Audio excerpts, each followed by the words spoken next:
Thank you all for coming.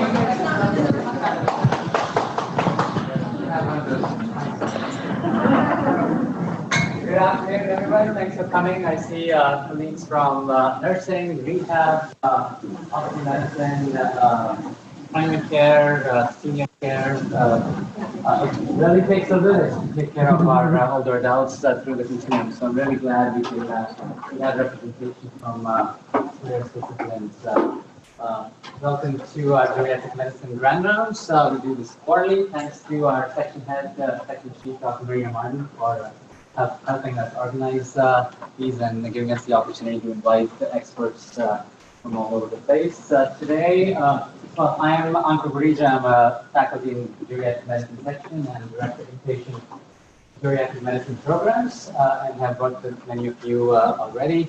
I'm pleased to introduce our Grand Rounds speaker today, a close friend and a mentor to us, Dr. Kellie Flood. She is a geriatrician and a pelvic care physician. She comes from UAB, where she is also the associate CMO and CPO for geriatrics and care transitions throughout the health system, which is a very, very big health system, as you will learn.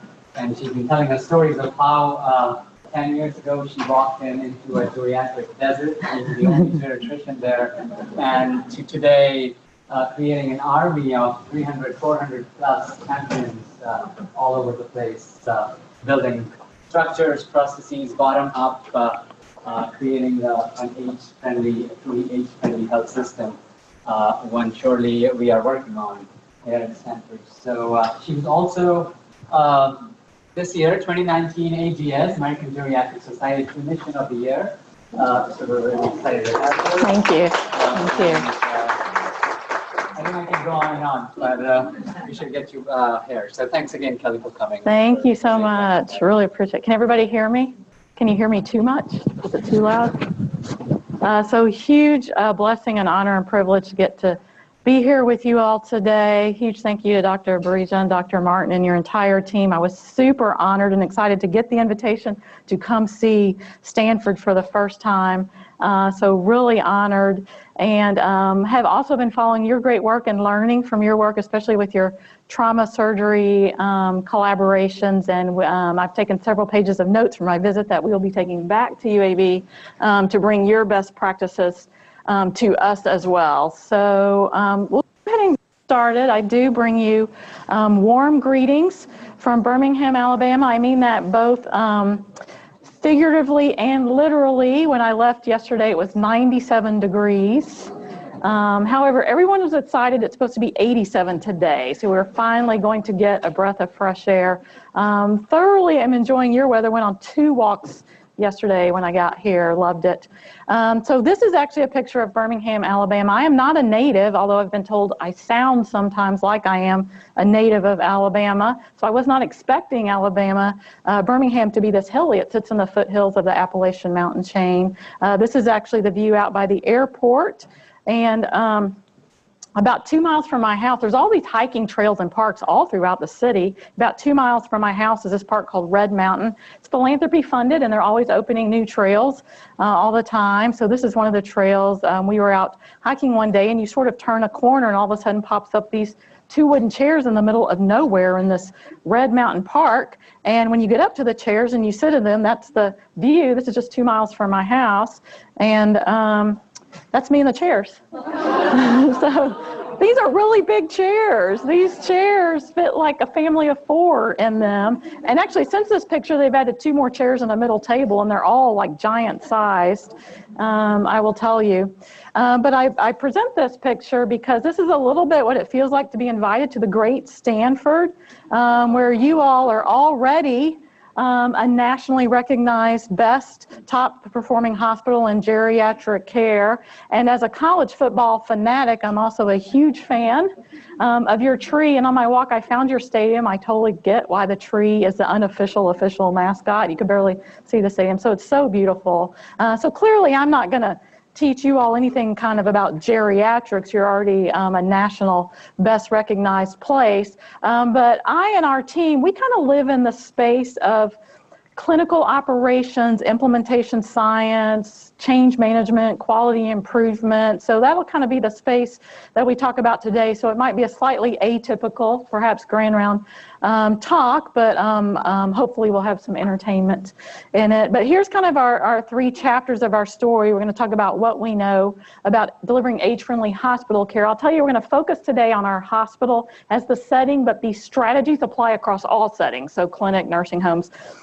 I'm going to spend about 1 minute on the no-do gap and really spend the bulk of our time on how do we do the do and our example of our adventure story. So here's the foundation of quality improvement in healthcare, that the outcomes that a system is achieving, a system achieves exactly the outcomes it's designed to deliver. So for my place, whatever our readmission rate is, whatever our delirium rate is, our system is designed to deliver those outcomes. And the way to impact outcomes is you must redesign structures and processes within the system. So this is the foundation of our journey towards an age-friendly healthcare system, is working at the system level. Okay, so what do we know? We know that to change outcomes, you have to change structures and processes. We know if we don't change structures and processes in hospital care, these are the vulnerabilities that our older adults are at risk for. They come in with and at risk for worsening or developing new geriatric syndromes during a hospital stay. So this is what we know. This is sort of our baseline status. So what we also know is that decades of research have demonstrated that these outcomes can be improved via geriatric care models. So one of the longest standing in the literature and in practice is the ACE unit, the Acute Care for Elders unit. I'm going to share some details about the structures and processes of an ACE unit model of care. The very first randomized control trial from ACE units was published in 1995. So for decades, we've known that ACE unit model can improve multiple outcomes in hospitalized older adults, specifically in this first study, the functional status at discharge. Another long-standing model is the Hospital Elder Life Program, a multi-component, multidisciplinary intervention that's been shown to reduce new onset delirium by up to 40%. This first article was published in 1999. So again, we've known for a long time that outcomes can be improved. And in general, these and other core geriatric care models do so by designing structures and processes around these foundational sort of common geriatric care domains. Does that make sense? So we're going to talk about the ACE unit as the model unit to talk about, because all these other care models you see out there sort of bring components of an ACE unit out into various packaging. I was saying earlier today, so I'm a native Texan, and I kind of think of all the geriatric care models like Tex-Mex. They all have kind of the same four ingredients. Like, so if you look at Tex-Mex, you're pretty much got some sort of tortilla chip, a meat, a cheese, a salsa, or a veggie, right? It's just packaged differently. So a lot of these care models have the same core components targeting cognition, mobility, care transitions. It's just the way they're packaged and delivered.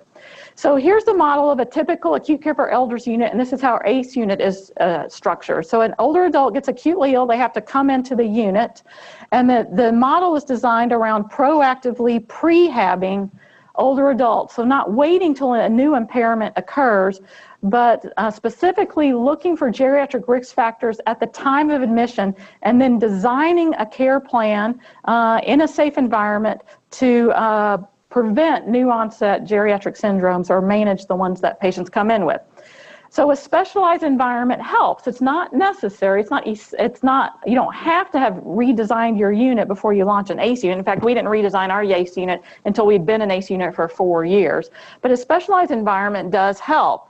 So here's an example of what our ACE unit looks like. Which side is pre-remodeling and which side is post? Well, you can see before we did any remodeling, we didn't have any nice color contrasting for our low vision patients. So we had gray on gray on gray, delightful and uplifting. But if you have low vision, you can't find that door or the handrail in the wall. So creating an environment that promotes safe mobility and cognitive stimulation. The key foundational component of an ACE unit is the daily interprofessional coordinated team rounds, whether you do this walking or sitting down, that has folks trained in geriatric expertise who are utilizing standardized geriatric screens for things like function and cognition to, within the team meeting, identify risk factors and then implement typically nurse-driven geriatric care plans, again, targeting function and cognition. So here's our real ACE team in our real ACE team room. Here's an example of our delirium prevention care plan. So if you have their initial cognition screened and you know they're at risk, but they're not yet delirious, then the team identifies that in the rounds and can deploy the delirium prevention care plan and tools.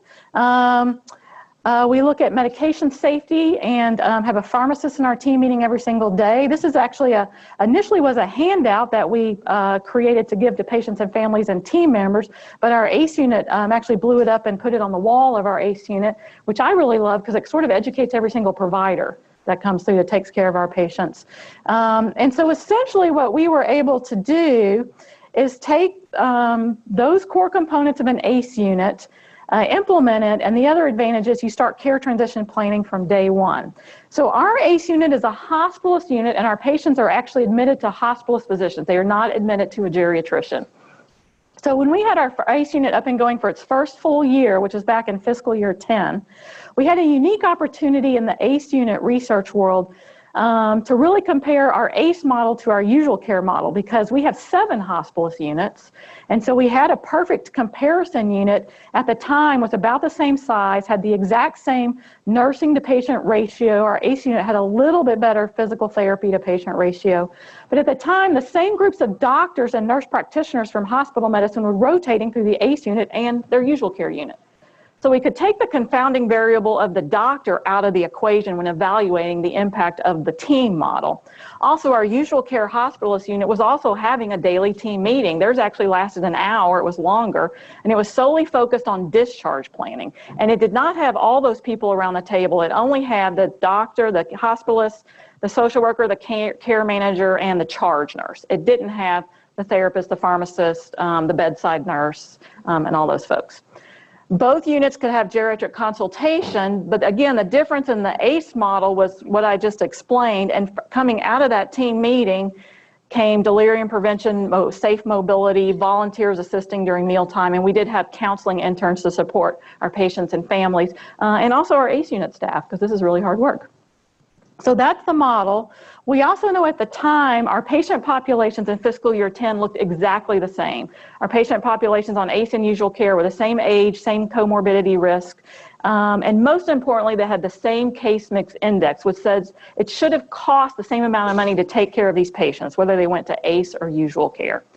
And so what we were able to demonstrate with this unique opportunity we had is that while both our ACE unit and our usual care unit had very short lengths of stay, the length of stay was about 4 days. This is very short. The cost of care, variable direct cost is cost directly related to patient care, was significantly less in the ACE model. And we really think that's related to the appropriateness of care. Goal-aligned care, recognizing overall vulnerabilities of patients. And what was nice to see, given the short length of stay, is that this model also reduced 30-day readmission. So we weren't rushing people out and just having them come right back. So that's just one example of an ACE unit study. Multiple studies over this 20-year time span has shown that ACE units can improve multiple outcomes and decrease use of high-risk meds, length of stay, 30-day readmissions, and cost. This is an actual photo, another photo of our ACE unit. I did not stage this photo, so I still work on the ACE unit, and one day I just came up one morning, came around the corner, was about to start rounds, and this is right across our nurses station, sits kind of over here, so this is just right across from the nurses station. And this is not unusual, so it's 7:30 in the morning, and what does this tell us? We're moving, right? Something's different. I call this the NASCAR of mobility. We're like lined up in the gates, and I know, because I see it every day, in about 30 minutes, there's going to be about 4 geriatric patients tootling around this unit, right? So it's a different culture and mindset.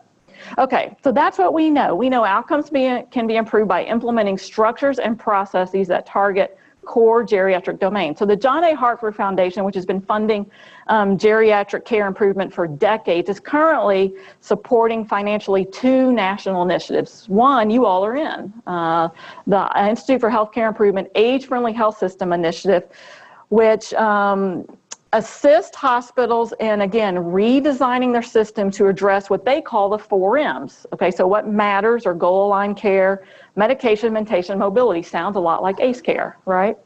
So they bucket the 4 core domains in what they call the 4 M's. The American College of Surgeons has just launched their National Geriatric Surgery Verification Program, which has outlined 30 best practice standards that health systems should implement to evidence-based standards to improve outcomes in geriatric surgical patients. The packaging, so this is the Tex-Mex part, the packaging looks a little bit different. It's essentially cognition, mobility, medication safety, goal-aligned care. Does that make sense? So here's national initiatives all aiming to improve care at the system level. So that is some of the background of what we know. So why is it not happening in health systems all across the country? Why is it not happening on every single unit at my place? So we have the no-do gap. And essentially, our current healthcare system is generating volumes of new knowledge through research every single day. So much information, it's information overload coming at us. And yet the time span from a recognized best practice in the research to actually happening in real life can be years. It can be 10, 15, 17 years. And as time goes by, this no-do gap, what we know should be happening and what we're actually doing is expanding just with the rapid volume of increasing knowledge.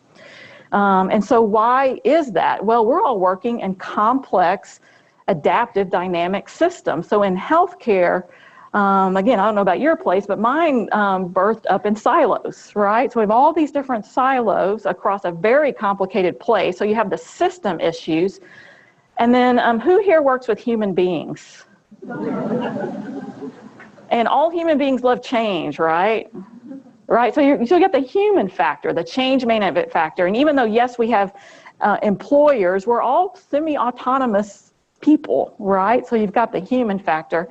And the implementation science folks really talk about one barrier, one reason for the no-do gap is most research has been focused on developing the new knowledge and not on how we implement the new knowledge. So we have this, emerging field of implementation science. So we need to understand why it's hard to implement and how we get this done. So that's the 1 minute on the no-do gap. The sum up is there's a gap. And it's really big and it's been there forever.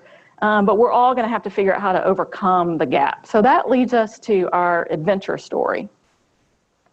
So if you look in the literature, you will find evidence of folks trying to disseminate ACE-like care outside the walls of a geographic unit. So here's the first 2 studies I've already kind of mentioned, that landmark randomized control trial of the first ACE unit the first ACE unit in the country, clearly demonstrated outcomes, and to drive the daily care, there was the presence of a geriatrician. Our ACE unit also requires initially a geriatrician. Now we have geriatric trained nurse practitioners present in the ACE rounds every single day, influencing the geriatric care. So Heidi Wald out in Colorado pilot tested several years ago their hospital's ACE service. Now these in this pilot test that they published, the service only admitted patients for certain hours on weekdays, so their numbers are small. But essentially, to try to get at the lack of geriatricians as a barrier, they had hospitalists who obtained intense geriatric training through UCLA's intensive short fellowship, mini fellowship, and then became the attending of record. And this team also included some extra care coordinator support. And then they admitted these patients to about 12 beds on a hospitalist unit. And then they would pick up some overflow patients. So it's saying, could you get ACE outcomes from a hospitalist trained with some extra geriatric training? And they showed great outcomes. Mount Sinai has developed what they have officially termed their mobile ACE unit, where now the attending of record is a geriatric fellowship trained person who's functioning as a hospitalist and is the attending of record for their geriatric clinic patients who come in, but they're not landlocked to one unit. They will take care of the patient no matter what unit they land on. So it's sort of ACE without walls. And they also have care manager support to kind of help this model, and again showed improved outcomes. And then the Hospital Elder Life program is volunteer, nurse-driven, evidence-based interventions to take folks who are at risk for developing delirium and to try to prevent the delirium through feeding assistance, cognitive stimulation, early mobilization. Again, showed significant outcomes. This model also requires some extra geriatric specialist daily driving of the care. So these are all exemplar programs, and would be great to have all of these in all of our health systems. When I looked at those studies and looked with the resources that they published, how many patients could they touch in a 12-month time period for the patients who sort of met criteria for their study, you see the numbers there. Even if you doubled these numbers, we still have a gap, and that places like us are discharging 25,000 older adults a year, and even our own ACE unit now maybe will hit 1,500 of those patients a year. So these are exemplar programs and models. Geriatric co-management, an exemplar program. I wish we had that. So these are great to have in your system. There's still just a gap for the folks who don't get into one of these programs. Does that make sense? So we're starting to close the gap, but it's still really big. So this is where implementation science comes into play. So again, dating back to 2001, Crossing the Quality Chasm report, published by the Institute of Medicine. This was a response to the 1999 report that hit the lay press, To Err as Humans. Do you might know what that report demonstrated? What did that one show? About 100,000 at least avoidable deaths that occur in the health system simply because of glitches in the system and our inability to deliver appropriate care. So this hit the lay press. The response to that was crossing the quality chasm, which is another word for the gap. And so how do we close the gap? How do we, again, get what we know should be happening into the systems? And the summary here was that we've got to design our care systems across the continuum to function in patient-centered teams, and the teams must be high-performing collaborative teams. And the goal is to deliver care that is STEEP, safe, timely, efficient, equitable, effective, patient-centered, and we've added another P to our work, a positive experience for the team. So we now have a hospital STEEP steering committee whose job it is, I co-chair that with our CNO, to design the system to consistently deliver STEEP care in a way that's a positive experience for the teams.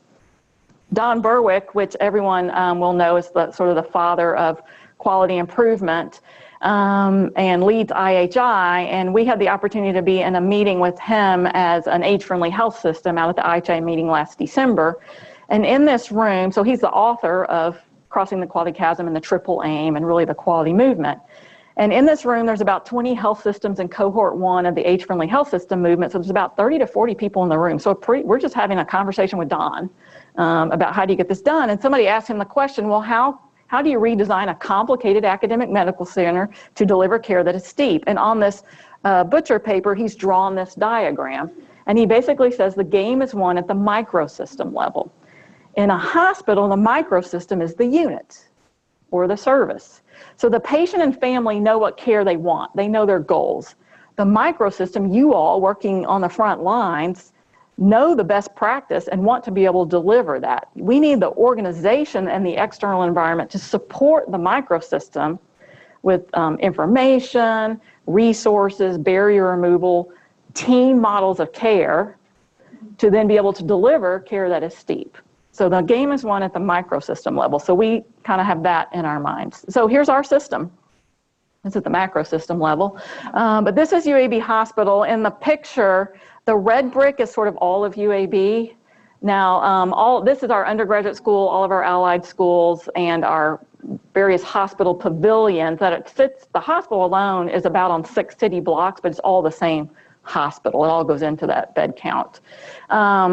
Our smaller hospital building down here, this is where our ACE unit sits. So it's still part of UAB Hospital. All the other pavilions are connected by sky bridges, and this one's connected by bus. or car, but it's on the same campus. So that's our system. So we're kind of really big and clunky, and we got lots of older adults churning through this system.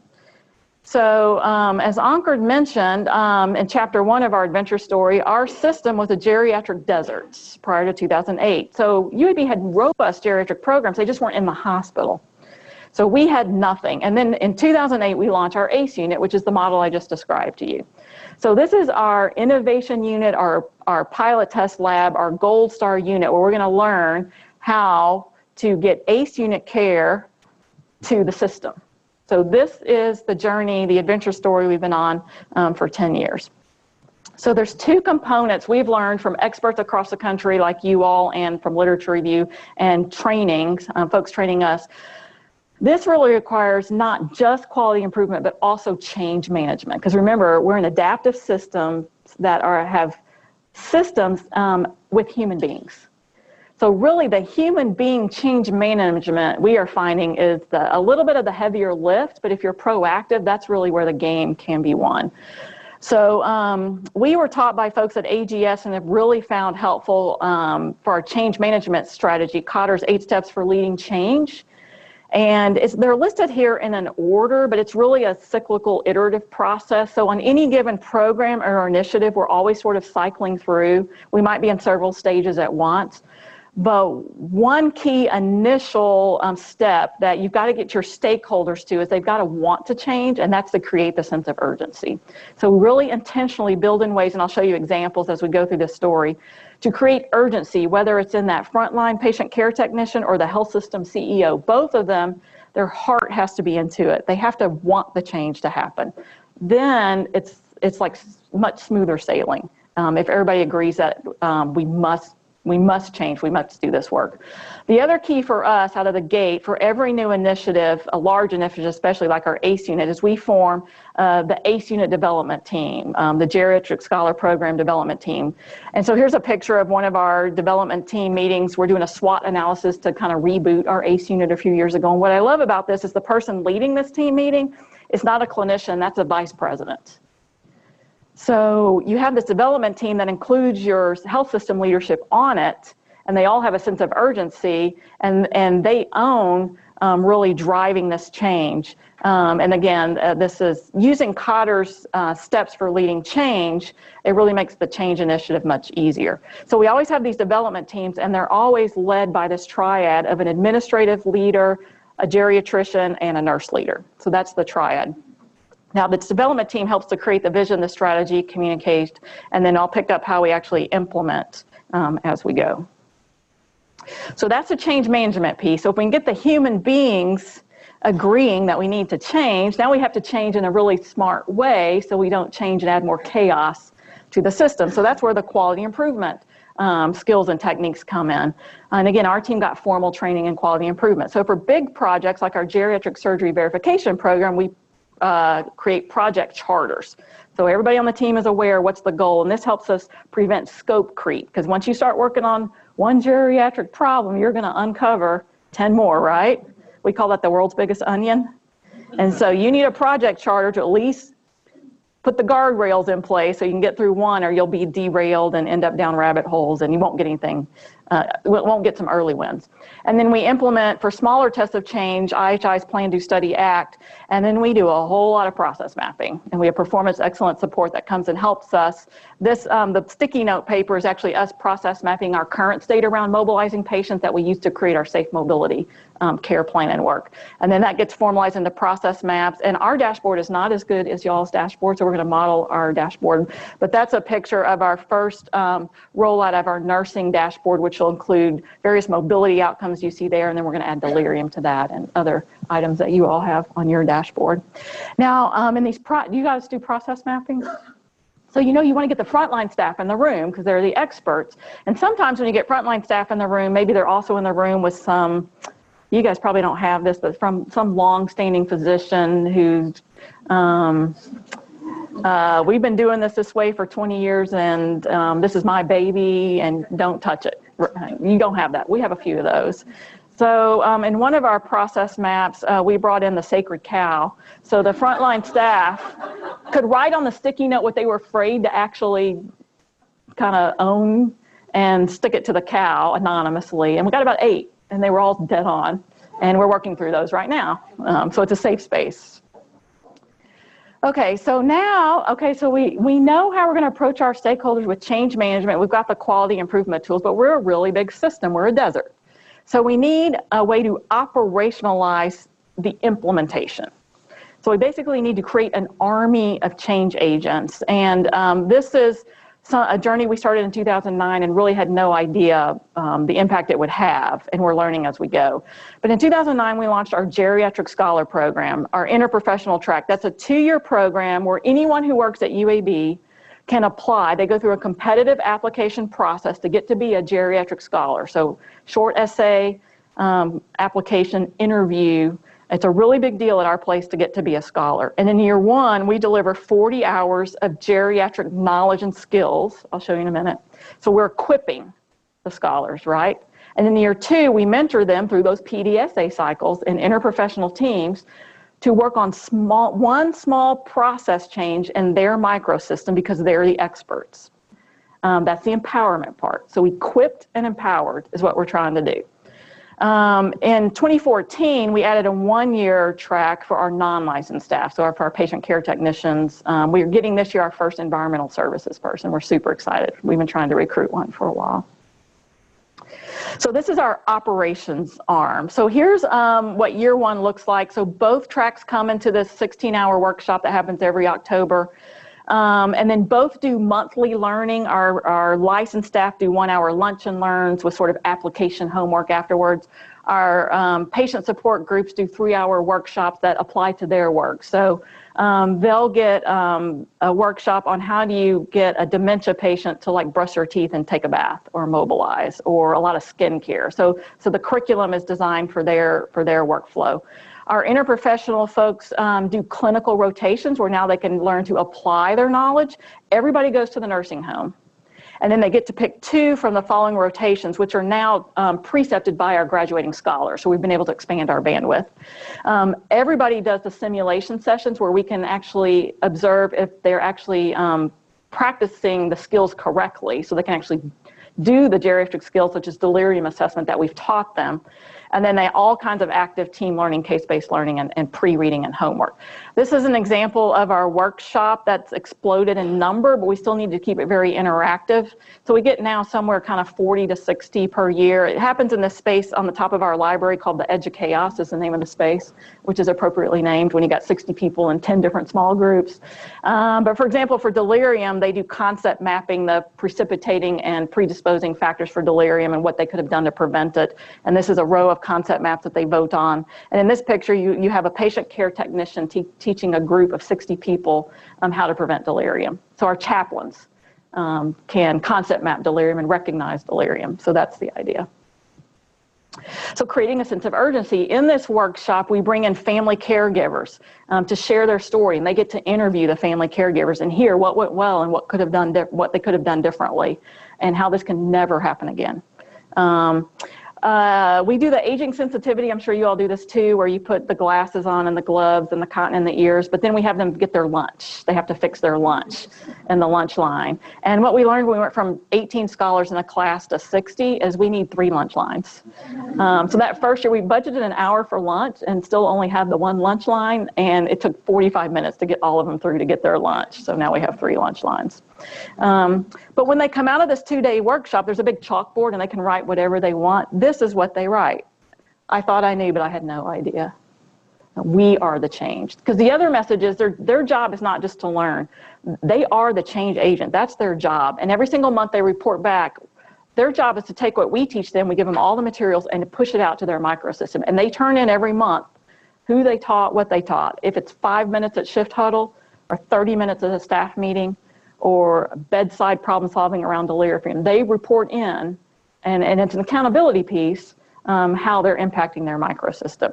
These are the simulation stations that we've had for several years, and they kind of look like the 4M, so that worked out well. because the 4Ms didn't exist, that language didn't exist. So that's a simulation.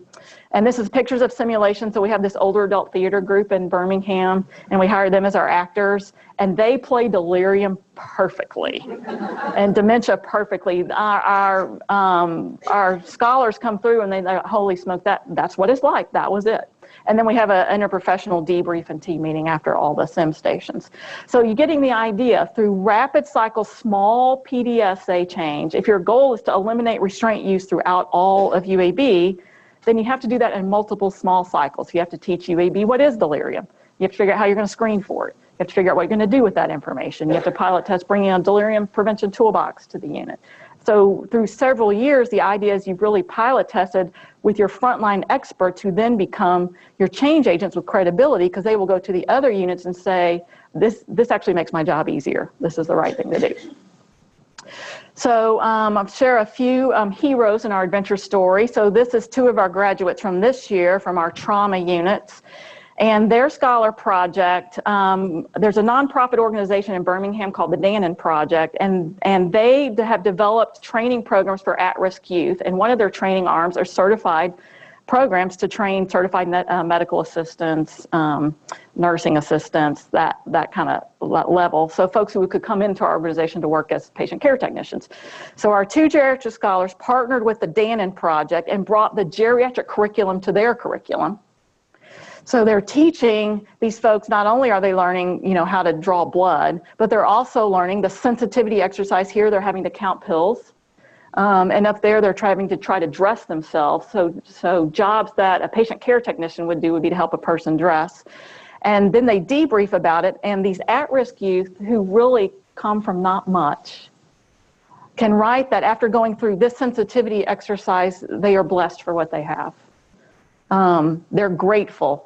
And others need assistance, and we want them to trust us. And they recognize I'm grateful because I can feel, but when I had the gloves on, I couldn't feel. And I'm humbled, and I need to have patience and increase my compassion. We are now hiring these people into our trauma unit. So we've now created a pipeline for our patient care technicians who actually already have the geriatric training. And we're helping our community in bringing meaning and job opportunities to at-risk youth. So that's 1 of 10 scholar projects. So that's the kind of stuff. This is one of our patient care technicians from our rehab hospital, and her education project, she created Geriatric Jeopardy. So we do Geriatric in the workshop. She took that and developed her own study guide for her rehab unit staff. She pushed out the study guide, had 3 contestants who studied the study guide and were the 3 contestants. There's the, you can see the little bells. So in the game, they could ring the bell. But they answered these questions without the study guide. They studied it and came in and answered the questions without the study guide. The categories all target the 4 M's. I watched rehab patient care technicians at Geriatric be able to describe the diagnostic criteria for delirium, life expectancy of Alzheimer's, how can I prevent Alzheimer's, more information than our incoming medicine interns. No, and the only thing I had to do was bring the bagels that are on the table and the door prizes. This patient care technician did all the rest because she's equipped and empowered. Here's some unit secretaries from one of our surgical cancer units. In the curriculum, we have a lot of palliative care in there. What really stuck out to these scholars was the importance of having end-of-life discussions. So these unit secretaries educated the surgical cancer unit on the importance of having goals of care discussions. So equipped and empowered. So you can see if you go through about 10 years of this, by fiscal year, these are the project categories and when we started rolling them out. And it's not that we just did function and mobility in fiscal year 11, that's when we started and we're continuing to build on the cycle throughout. So you can see the advancement. We also now have scholars from our ambulatory clinic. So we're now getting the health literacy screening and more ambulatory projects. When you can do this and kind of work at the system level, now we have processes that are standardized in our workflow. So for our mentation processes currently at UAB, and these are for patients of all ages. All patients get it on admission, their cognition screened, and in our pre-op clinic, they get it too. Our pre-op clinic is just for our older adults. All units do the delirium screen. They have access to this delirium prevention care plan. And what was an easy uptake was all the units have this delirium prevention toolkit, which is easy for the staff to kind of learn how that helps them. It's got pocket talk, it's got help materials, but it's located on the unit. So pocket talkers, cognitive stimulation. The hard part was being able to work the system to have the toolkit be able to be resupplied through central supply. That's quite a story. But the units can now order up their central line kit and their teddy bear from the same process. So because you got to have the system work, you have to have the tools available in the system for your knowledgeable staff to be able to use them. So again, we're rolling out eventually. Right now our volunteer visits are not everywhere, but our music therapy, pet therapy, and arts and medicine are house-wide available. So that's kind of some of our mentation processes. Mobility function, this is the heaviest lift, but every patient on admission gets their baseline and current ADL status screened by the nurse, and then the ADL status screen is repeated every 3 days. Our newest is our highest level mobility screen. This all gets packaged up into our safe mobility care protocol. Our nurses and patient care technicians get gait belt training, and we're about to hire our first ever mobility techs and really pilot test getting patients in the right mobility bucket. So who needs a licensed therapist, who needs a nurse, who needs a mobility tech, and who can walk with a volunteer. That's what we'll be working on for the next year. Medication processes, we really work with our surgical partners a lot to make their order sets geriatric friendly. We have pharmacists in our ACE rounds, and all of our units now have daily interprofessional team rounds. We call those transition to care rounds. And we have a non-pharmacologic pain protocol to help guide the nurses and the units on what they can do before they get to the opioid stage if possible. And when we changed surgical order sets, we see a reduction in Beers meds. This is an example from our gyn-onc unit. And then what matters, we're really working on doing proactive care transition planning. Now that we know your baseline and current functional status, that should drive your care transition plan. We now have these daily interprofessional team meetings happening on 27 med-surg units. They're not all as developed as the ACE unit because the ACE unit's been doing it the longest. And what's newest in our system is this new one-stop shop for all advanced care planning documentation. So we're now standardized how we ask in our clinics and in our hospital, do you have an advanced directive? And we sort through an algorithm that determines your legal surrogate decision maker. And that information now lives on this M-Page and Cerner that is visible across settings. So if that information is obtained in a clinic and the patient comes to the ED 6 months later, it pops up right in that ED visit chart. Does that make sense? We're pilot testing now on our ACE unit with our coordinator, standardizing how we ask and document the what matters most to you question. So this is a real life answer from an ACE patient we had recently. What mattered most to this ACE patient was that right now he doesn't care about anything but stopping his pain. But that's important to know, right? And out of the gate. So what we're learning is we're going to be able to capture that in a text box and be able to pull it forward into our various M pages where that can also be visible. So again, creating a structure to help our teams work more efficiently. This is our ACE tracker tool we obtained from Wisconsin. So all those geriatric screens I just mentioned, they can now be pulled out of Cerner into this one sort of dashboard or spreadsheet of sorts, and you can print this at a unit level. So let's say we're sitting on your trauma unit, and I went into Cerner and clicked the button, and 10 seconds later I get this information. These are all those geriatric screens by patient, but sort of organized into the 4 M's. So in the mentation category, I can know for every single patient on that unit of all ages, do they have a history of cognitive impairment? What was their cognitive screen? Are they delirious? And the medications bucket, I can know if they got an antipsychotic in the last 48 hours, what's their current scheduled meds, and have they had a Beers med order administered. In the mobility bucket, again, I can know their baseline and current ADL score, their mobility scale score, their fall risk, or therapies ordered. What's tethering to the bed? There's a legend at the bottom of the ACE tracker so people can tell. So oxygen, Foley, telemetry, restraints, bed rest order, central continuous IV fluids, those are the tethers. And then in the what matters, we got a lot of work to do in what matters. But I can tell if you have an advanced directive, and our hospitalist asks us to add under not just pain score, but have you gotten an IV pain medicine, IV opioid in the last 24 hours. And then what matters most to a lot of my patients is last bowel movement, including this Birmingham driver who put it on their license plate. I did not make this up. This is outside one of our shopping malls. That we all should have one BMQ day. So that's the version of all that geriatric information for an entire unit. So instead of searching the chart for 30 patients for all that information, in 10 seconds, I have it on that spreadsheet for a unit. This is that same information package for one individual patient. And so we're working on this. We haven't really pushed this out. Our geriatric team right now is really the only folks using this. But essentially, this is in Cerner, it's called an M page. But basically, it's a tab. And I go to this first before I go see any geriatric consult patient, that what we want to put in each of the different colored boxes, so we want to have the mentation box, the mobility box, the medication box. We kind of have that, but we need to rearrange it. But these boxes can be moved around. So if I'm a case manager, I can move the medication tab lower, and I can move how many prior admissions tab up higher. So for the individual user, you can kind of put the boxes that are important to you up at the top. And then lastly, kind of putting this all together in what we call our virtual ACE. This is where we go into right now a surgical unit, and we spend about 6 weeks delivering sort of the 4M training and all those screenings and the care plans and the tools. We sort of do an intensive training over 4 weeks. And then we leave our geriatric nurse virtual ACE coach there to check in with some intense real-time coaching for about 3 months, and then she starts backing off the coaching.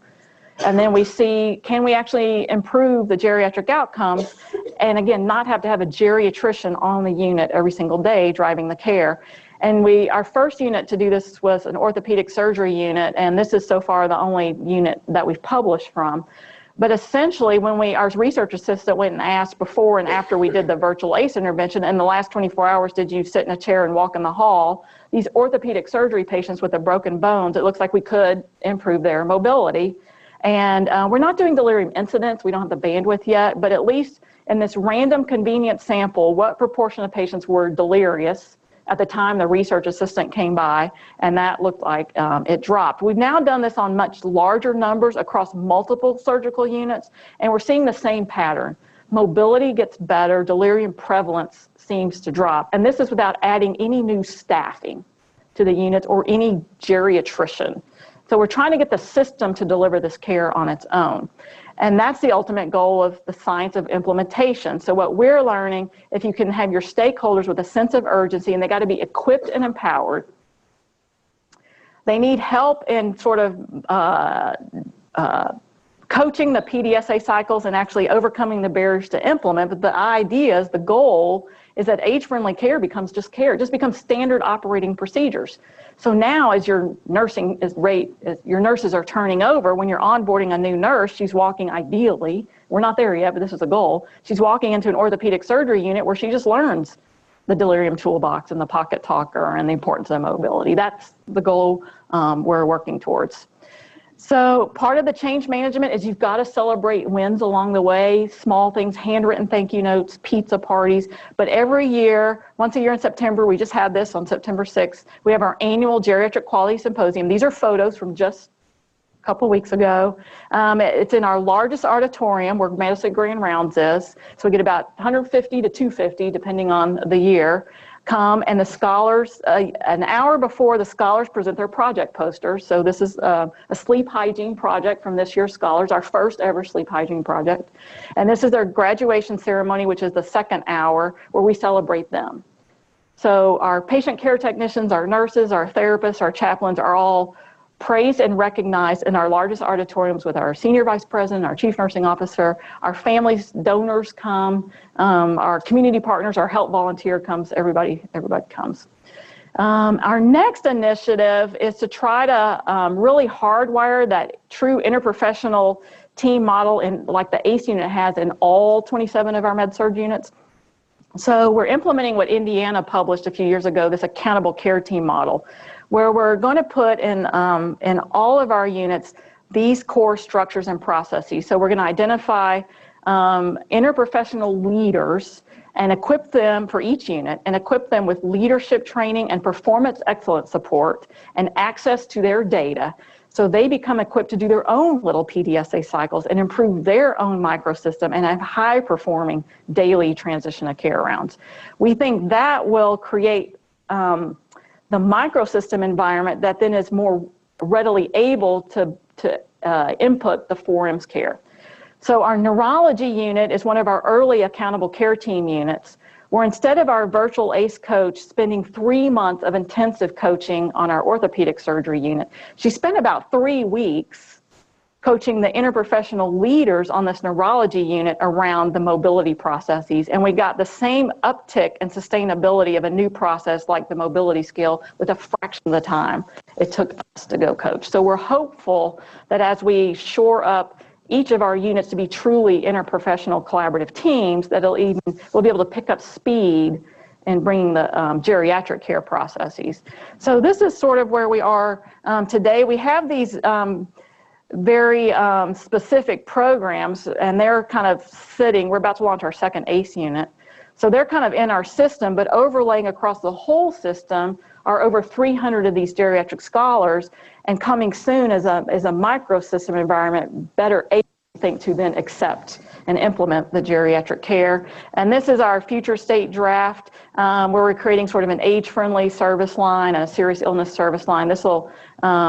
This is pretty much set up. We have our operations partners for each. We're actually recruiting for our medical director for our age-friendly health systems. And now we're at the system level with this work to support our vulnerable patient populations in cancer, transplant, cardiovascular, et cetera. That's a lot of information. I think we can sum it up as we know what happens if we don't do something. There's a gap. And our strategy has been designed out of desperation. We're not going to have geriatricians to drive it or enough fabulous geriatric nurse practitioners. So we're trying to change the system that we're in, and it does take a village. This is just part of our village. And Jasmine is our research assistant who collects all our data for us. And thank you very much. Appreciate it. I have a few minutes, it looks like. Questions? Thank you so much. This is inspiring, and it's been a long journey. Yes. And as you said, we have lots of building blocks and lots of strengths here, and hope to keep working on this with you. So thanks again. Open up for questions, comments. Thanks for sharing all of that. Yeah, sure thing. It's great to hear Thank you. all the great things you've been doing. And clearly there's a need to make these changes, and you guys recognize that the desert just got there. How did you get the buy-in from the people who paid for all of this? Yeah, right. So How do we do that? that's right. So the question is, how do you get the buy-in? So it's a brilliant question. So we went back to Cotter's eight steps for leading change. And so when I meet with a new stakeholder, whether it's a chair of neurosurgery or this chief nursing officer or the senior vice president, I don't want to talk. I just want to listen and ask questions. And so when I was brand new to UAB and I didn't know anybody anyway, I sort of went on the stakeholder engagement roadshow and even offered to say, hey, do you want to meet over at the Starbucks over coffee? I'll buy you coffee. You know, I just want to learn what you do. What matters most to you. It's an ongoing goals of care discussion. It really is. It really is. But I'm listening for what their pain points are. There's going to be something they have in there that geriatrics can help with. They're going to use different language. They're going to say sitter cost. I'm going to hear delirium. They're going to hear length of stay. I'm going to hear delirium, mobility, proactive, right? So I need to listen to what's important to them. And then you're going to have the solution. So it's just in the packaging. So that's in the one-on-one. When we every year kind of put out return on investment reports, we package it in what are the 4 strategic pillars of our organization. So our strategic pillars are patient experience, quality, finance, and advancement of knowledge. So we measure everything we do. So for example, when our first class of 18 scholar nurses, what we reported back on advancement of knowledge is not the change in pre-test and post-test of those 18 nurses, but because we had them report to us in monthly reports how many people they reached, we demonstrated that we actually delivered geriatric content to over 600 staff. So we didn't teach 18 people. We taught 600 people. So that's a return on investment in the advancement of knowledge category. So we measure everything, and then we package it to the language of the stakeholder, whether that's a surgeon, a nurse, a finance officer. Does that make sense? And create urgency. And if they already have a pain point, then they have urgency. So just meet them in their urgency. Now you're building trust and relationship. Now we don't have to go to people. They are like coming to us more than we can keep up with because they've learned that we can actually get stuff done. So people say, we just put you on the team because y'all just get stuff done. I don't know, so we're the get her done people. Yeah. Yeah, so brilliant. So an example of equipped and empowered, I'm not even on that team. So our administrator, who's going to be our health system operations person, a non-clinical guy, is leading our geriatric ED initiative. Now he's got on there our niche coordinators, an ED physician who wants to do research in geriatric frailty, our house calls medical director. We had a geriatrician on there, but she had to follow her husband to Cincinnati, which is a good thing. So we're recruiting to fill her spot. But the team is driving that, and it's packed with scholars. So the rehab person is a scholar. So I don't even have to do anything at all to drive the geriatric ED initiative, and they're just beginning that. So we're we're in our first venture of creating that our first geriatric ED. We have 3 EDs. We're going to start it in the same ED that sits where our ACE unit is, and that's our pilot test ED, and then we'll take it to the mothership ED. Anything else? We're at our time. Thank you all so much. Thank you so really much. Appreciate it. Thanks for the visit.